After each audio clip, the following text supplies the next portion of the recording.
Assalamu alaikum. Welcome to SM CAD. Today I will show you how we can use AI with AutoCAD, especially to generate 3D model from 2D. If you're going to make the same model in AutoCAD, it will take too much time from us. So we have an easy way, and AI is becoming very important tools for all the professionals. So in AutoCAD also it will help us a lot, especially to generate 3D model. Uh, that is, you can see in the screen, I have a sketch of villa.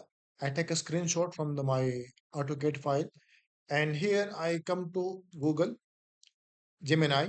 Okay, you can see I upload this file, and what I write here for the Gemini.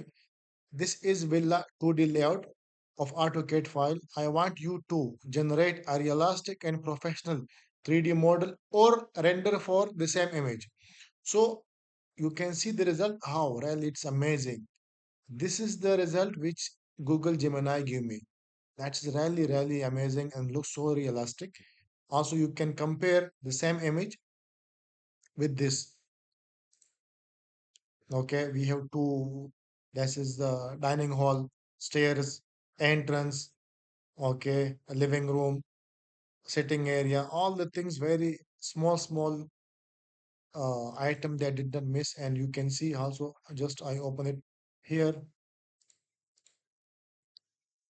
Really, it looks amazing, and especially for the beginner, it will help us too much to generate 3D model from AutoCAD using Gemini or AI. So I hope something you learn from here. Thank you. Be with me for next tutorial.